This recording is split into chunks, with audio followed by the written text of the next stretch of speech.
dengan menarik duta besarnya dari Washington. Biden.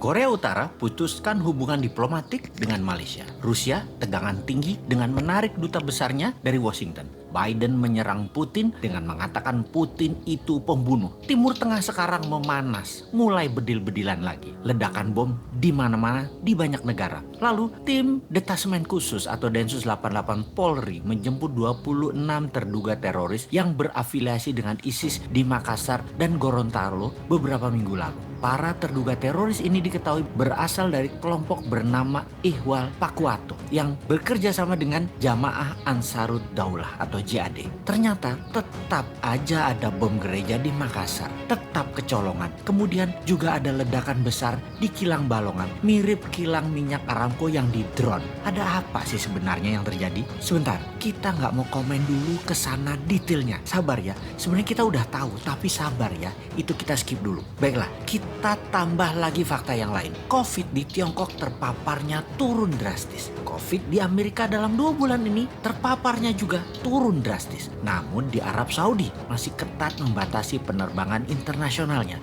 Masih selected karena COVID merajalela lagi. Bahkan di Tanzania lockdown. Negara Eropa Barat seperti Spanyol, Inggris, Perancis, Italia masih juga selected international visitor karena masih pandemik. Jenis baru lagi pandemiknya. Banyak di negara besar dan negara penting di dunia ini ternyata COVID belum bisa turun drastis di sana. Sehingga efek perlambatan ekonomi menjadikan mendung ekonomi di Eropa, di Afrika, di Asia. Pastinya di dunia di tahun 2021 ini mendung ekonominya. Bagaimana kita melihatnya hal ini yang lama kita sudah mengatakan dalam analisa Sontoloyo ala Bosman itu. Ketika globalis di belakang Biden CS Partai Demokrat Amerika, maka globalis menguasai 2 negara besar, Tiongkok dan Amerika. Keduanya diadu adalah Tiongkok CS yaitu One Belt One Road versus High Road-nya Amerika CS. Kemudian dunia dibuat gonjang-ganjing di mana instrumen perang yang terbesar adalah perang militer, yang terkecil adalah perang sel atau biasa disebut Terrorist Act mulai dipakai lagi.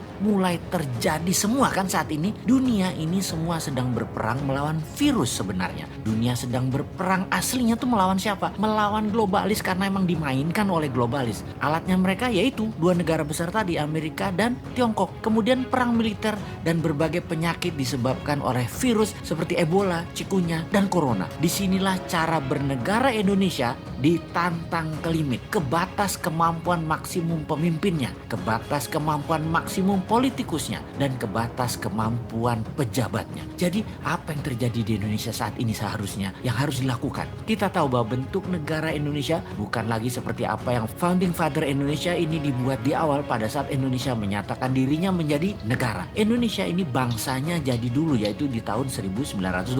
Baru negaranya lahir Indonesia itu yaitu di tahun 1945. Bergesernya bernegara saat ini karena kekuatan parlemen yang menguat ditambah kekuatan partai yang mencengkram dunia perpolitikan di Indonesia. Kita bukan lagi bentuk negaranya presidensil, tapi parlementer. Karena itu ketika parlemen bertaring terlalu kuat, siapapun presidennya tidak akan bisa main gigi 5. Full throttle itu tidak mungkin. Tetap harus bagi-bagi kekuasaan dan bagi-bagi permen keuangan. Lalu yang jadi masalah adalah pengetahuan bernegara masyarakat juga parah, dibuat jadi rendah. Jadi yang memegang kendali bernegara tinggal mainin aja apa pendapat rakyat, apa pendapat mereka. Rakyat manut, nonton, gak bisa buat apa-apa. Contohnya mulai digulirkan wacana presiden 3 kali, di mana muncul kampanye mempropagandakan bahwa calon terkuat Jokowi Prabowo di tahun 2024. Lalu ada berita mengejutkan kalau Jokowi mencalonkan ketiga kalinya, hasil survei ternyata nama SBY melawan dengan kuat. Bahkan saat ini leading. Nah lo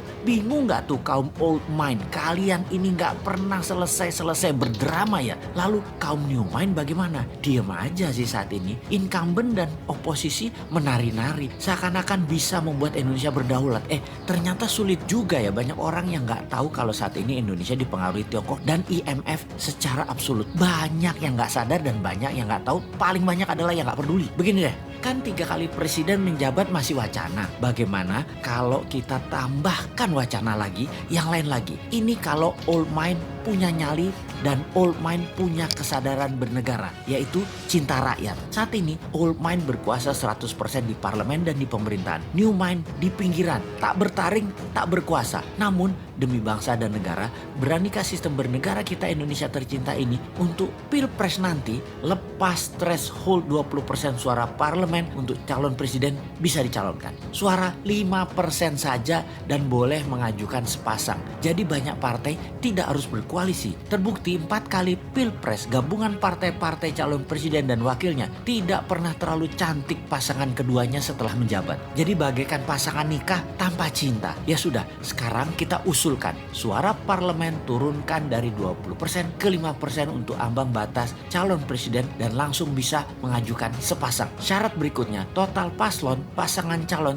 tidak boleh 7 pasang dengan menghitung suara parlemen dari suara terbanyak. Jadi apa yang terjadi? Misalnya pasangan PDIP dan Gerindra, Pak Jokowi dan Pak Prabowo, itu sudah 30% suara parlemen. Tapi masing-masing ternyata kreatif. Masing-masing mencalonkan diri sendiri. PDIP mencalonkan Ganjar dan Puan. Gerindra mencalonkan Pak Prabowo dan Pak Sandi Uno. Kemudian Golkar mencalonkan Erlangga dan Tito. Golkar bisa calonkan sendiri tentunya. Partai Demokrat Perjuangan mencalonkan SBY dan AHY. Demokrat KLB mencalonkan Muldoko dengan Ahok. Nasdem Pak Surya Paloh dengan Ridwan Kamil. PKS Anies dengan Habib Rizik. PKB Caimin dengan Deddy Corbuzier. PAN P3 mencalonkan Gatot dan Din Samsudin. Siapapun itu silahkan bertanding. Mainnya nanti 2 babak jika tidak ada pemenang yang mendapatkan suara 50% plus 1 suara. Jadi tanding ulang 2 yang teratas. Dengan demikian peluang putra bangsa terbaik untuk bisa membangun bangsa negara